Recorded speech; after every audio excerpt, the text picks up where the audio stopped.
ఉగాది పర్వదినాన్ని పురస్కరించుకుని వేములవాడ బీజేపీ కార్యాలయంలో ఘనంగా పంచాంగ శ్రవణ కార్యక్రమం నిర్వహించారు.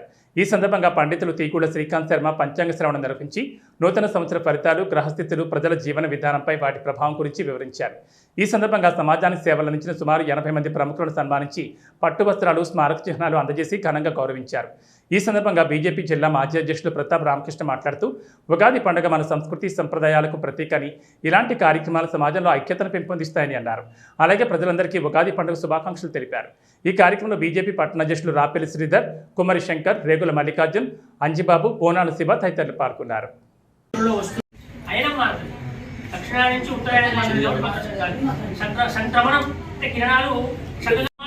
వర్షాలు ప్రారంభమవుతాయి ఎప్పుడు అంటే జూన్ దాదాపుగా జూలై 8 నుంచే మనకు వర్షాలు ప్రారంభమవుతాయి.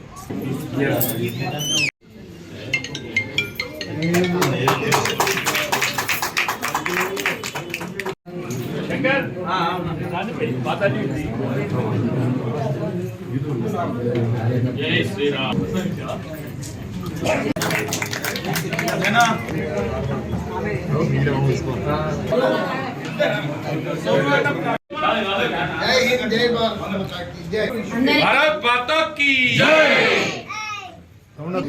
వేములవాడ బీజేపీ ఆఫీసులో పరాభవ నామ సంవత్సర ఉగాది పంచాంగ శ్రవణం, అలాగే ఉగాది పురస్కారాలు ప్రధాన కార్యక్రమంలో భాగంగా విచ్చేసినటువంటి మహిళామూర్తులందరికీ, మున్సిపల్ కౌన్సిలర్, పార్టీ నాయకులందరికీ కూడా శుభాకాంక్షలు. వేములవాడ పట్టణ మరియు పరిసర ప్రాంతాలు మహిళా సోదరిమణులకు అందరికీ కూడా పరాభవ నామ నూతన సంవత్సర ఉగాది శుభాకాంక్షలు. అక్కలు, తమ్ముడు, చెల్లెలందరికీ కూడా మొట్టమొదటి ఉగాది పరాభవ సంవత్సర శుభాకాంక్షలు. ఉగాదినే ఫస్ట్ ప్రయారిటీ కింద కొత్త సంవత్సరం. ఇంకా కూడా 75 సంవత్సరాల తర్వాత విదేశీ మోసపోతున్నది. ఫస్ట్ జనవరికే ప్రయారిటీ ఇస్తూ ఉంటాం. మన పిల్లలకు కేకులు, చాక్లెట్స్కు డబ్బులు ఇవన్నీ మనం ఇచ్చుకుంటూ పోతూ ఉంటాం. దాదాపు ఆఫీసులో 24 సంవత్సరాల నుంచి కూడా పంచాంగ శ్రవణం చేస్తూ ఉన్నాం. కలియుగం స్టార్ట్ అయిన తర్వాత కూడా దాదాపు 5147 సంవత్సరం, 46 సంవత్సరం అయింది. అంటే అంత చరిత్ర ఈ ధర్మకు, సనాతన ధర్మకు. ఇంతకుముందు పండితులు చెప్పారు, అసలు భారతదేశానికి కొలమానం లేదు. ఎన్ని సంవత్సరాల కింద ఉన్నది ఈ దేశం అనేది. మిగతా దేశాలన్నిటి కూడా కొలమానం. దాదాపు ఇన్ని లక్షల సంవత్సరాల నుంచి, వేల సంవత్సరాల నుంచి మాట్లాడే ఈ సనాతన ధర్మం ఏదైతే ఉందో అనేక ఇబ్బందులు. మనం చరిత్ర చూసినట్టయితే ఎన్ని దండయాత్రలు జరిగిన ఈ దేశం మీద ఒక్కసారి ఆలోచించాలి. ఇప్పటికి జరుగుతూ ఉంది. పక్కకు ఒక పక్క మత మార్పిడి, దేవాలయాల మీద దాడులు, ధర్మం మీద దాడి, ఈ రకంగా పోతూ ఉంది.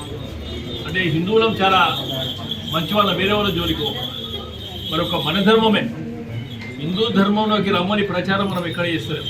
మన ధర్మాన్ని లేకుంటే భగవంతుని పూజిస్తున్న తప్ప ఆలోచన మనం చేస్తలేదు. మరి ఇస్లాం జిహాద్ పేరు మీద, మత మార్పుల మీద క్రిస్టియానిటీ ఏ రకంగా ఈ దేశాన్ని నాశనం చేసిందో దయచేసి ఒకసారి ఆలోచన చేయమంటాం. అది చాలా వరకు కూడా రాజకీయాలకు,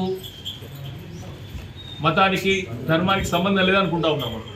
కానీ ప్రతిదీ ధర్మంతో, రాజకీయాలకు సంబంధంతో ముడిపడుతుంది. ఫర్ ఎగ్జాంపుల్ ఇంతకుముందు చెప్పినట్టు నరేంద్ర మోడీ గారు ప్రధానమంత్రి కాకుండా రామాలయ నిర్మాణం జరిగేలా ఒక్కసారి మనం ఆలోచన చేయాలి. ఇంత దురదృష్టం ఏదని మధ్యకాలం చూస్తూ ఉన్నాం. మగవాళ్ళం ఎక్కువ పెట్టుకుంటున్నాం, బొట్టు కుక్కుని ఆడపిల్లలు తక్కువ చేస్తూ ఉన్నాం. మనకు భయం, ఆడపిల్లలకు పెడితే చర్మం ఏమొస్తుందో, స్కిన్ ప్రాబ్లం అవుతుందేమో అని. మరి మనం చెప్పకున్నట్టయితే ఒక్కసారి సరే మనం వేరే మతాలకు కించపరుస్తలేము. ఇలా ఒక ఐఏఎస్ ఆఫీసరు, ఒక ఐపీఎస్ ఆఫీసరు, ఒక డాక్టర్ పొద్దున్న లేవగానే మదర్సా చదువుతారు. అంటే వాళ్ళ ఉర్దూ మీడియం లాంగ్వేజ్ నేర్పడాలి. మరి చర్చిలలో కూడా ఏం చెప్తానో మతాల గురించి, ధర్మం గురించి చెప్తూ ఉన్నాం. మరి మన దురదృష్టమే వస్తాం. ప్రజాస్వామ్య దేశంలో గుడికి వస్తే మన అందరం కూడా మీరు ఎందుకు వస్తారు సోమవారం నాడు గుడికి అంటా ఉన్నాం.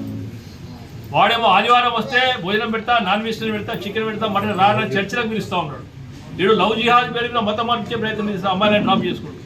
మరి ఈ దురదృష్టం హిందూ దేవాలయాలు మనం దేవాలయం పోతే ఎందుకు వచ్చినో అడిగే పరిస్థితి. మరి ఏ రకంగా వస్తుందో కూడా మనం కూడా ఆలోచించాలి. ప్రత్యేకంగా మాతృమూర్తిలో కూడా చెప్తా ఉన్నాను, పిల్లలకు కనీసంగా 2 సంస్కృత పదాలు లేకుండా ఒక 2 సంస్కృత శ్లోకాలు అవి నేర్పడే పరిస్థితే. ఇంగ్లీష్లో మాట్లాడితే ఆనందపడే పరిస్థితి అయితే కూడా సంస్కృతి దెబ్బతినే పరిస్థితి ఉంటుంది. మనం చెప్పిన ఒక అమ్మాయి 2 years బ్యాక్ తిప్పాపూర్కి వెళ్ళి మంచి భరతనాట్యం చేసేసి, పాప పేరేది బాగా చేసినాడు, మోక్షిత అన్నది. దురదృష్టం ఏంటంటే తెలుగులో రాయేస్తలేదు. నేను అప్పుడే అడిగిన వాళ్ళ అమ్మ ఉంటే తెలుగులో రాయమనండి అమ్మా, దండం పెట్టిన పాపకు. తెలుగులో మోక్షిత రాయేస్తలేదు, సంస్కృతి అని రాయేస్తలేదు. అంటే కేవలం డిపెండ్ ఎస్ నాగరిక ప్రపంచంలో మనకు ఖచ్చితంగా కూడా కావాల్సిందే. గ్లోబలైజేషన్ అయింది, ప్రతి లాంగ్వేజ్ నేర్చుకోవాలి. ప్రతి లాంగ్వేజ్ నేర్చుకుంటున్నాం కానీ మదర్ భాష మాతృభాషను దెబ్బతీసే ప్రయత్నం చేస్తే మనం కూడా దేశానికి కానీ ధర్మానికి కానీ ద్రోహం చేసుకుంటాం అవుతాం కనుక పిల్లల పెంపకం కూడా చాలా ఇంపార్టెంట్ అమ్మా. ఇంగ్లీష్ మీడియం చదివించినా, హిందీ మీడియం చదివించినా, ఏది చదివించినా కానీ పిల్లలకు అవేర్నెస్ చదివించే బాధ్యత మీ అందరి మీద ఉంది కనుక ప్రత్యేకంగా మీకే అందరికీ కూడా నమస్కారాలు చేసుకుని ధర్మాన్ని కాపాడుతున్నా మరొకసారి కోరుతాం. భారత్ మాతా కీ జై.